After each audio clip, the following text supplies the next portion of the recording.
Today I am going to talk about United States inflation and United States national debt, which has reached $39 trillion. Nowadays, a lot of headlines are popping up saying United Nations inflation has reached 3 years high. But have you ever wondered who is responsible and custodian to manage this inflation? It is Federal Reserve Bank. To understand more in detail, I have divided this video into 4 dots. One is Federal Reserve Bank and its responsibilities. The second is inflation, which goes up and down because of decisions made by Federal Reserve Bank. The third is United States government. Because of higher inflation, the government is forced to borrow the money from the lenders at higher interest rates, which in turn leads to the debt. That is the fourth dot. Finally, United States citizens who are sitting in center, who are directly or indirectly going to pay off the debt. So let's start. Federal Reserve Bank has primarily two responsibilities, which is called dual mandate. One is maximize the employment, the second is control the inflation. Now how Fed does that? By fluctuating the interest rates at which commercial banks lend and borrow money overnight each other. Just imagine when Federal Reserve Bank fix the interest rates very low, what happens? The businesses and individuals borrow the money from bank in large amount because they have to pay lesser interest. Now the economy will run like a fire engine. So what happens? The employment increases, the money is floating out like anything in the system. Finally, the inflation increases. Now you may ask why the inflation will increase if the money is floating like anything. Obviously, when the money is more in the system, people are ready to pay any amount. Because I have the higher purchasing power, I am ready to pay the higher amount.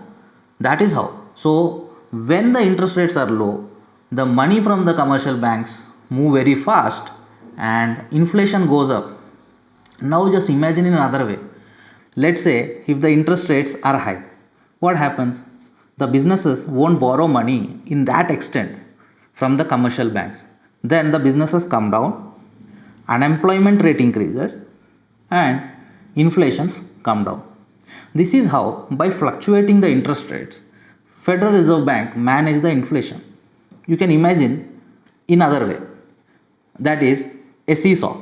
Just imagine that unemployment rate is on the right side and inflation is on the left side. When the interest rate increases, the unemployment increases and inflation decreases. And when the interest rates come down, the unemployment decreases and inflation increases. We have covered first and second dot. Now comes third dot. Here is where the United States government come in. The government have to borrow the money to run the show. Run the show in the sense, running the projects, the upcoming projects, to fund the war, fund the intelligence, etc. There are a lot of things which government has to do. So how the government will get the money from? The taxpayers' money are not sufficient. So government will borrow the money from the investors. Now who are the investors?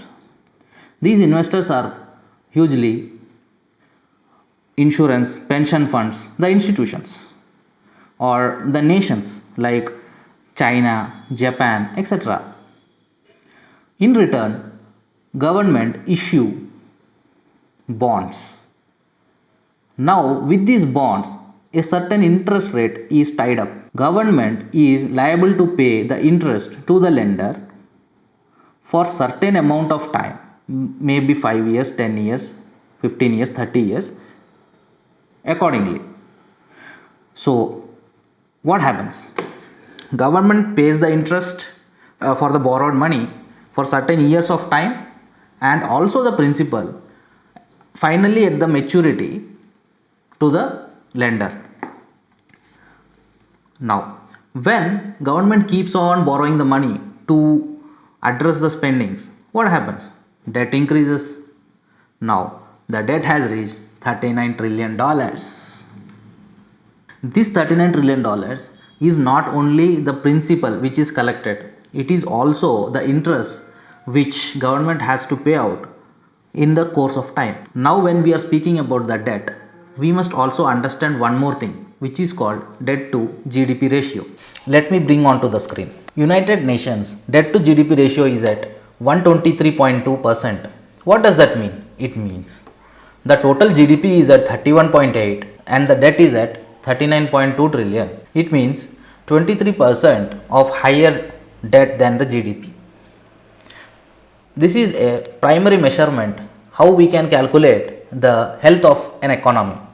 If you see, the Japan is more 204%, but the value which the money they have to pay is $9 trillion. This is where the entire point comes.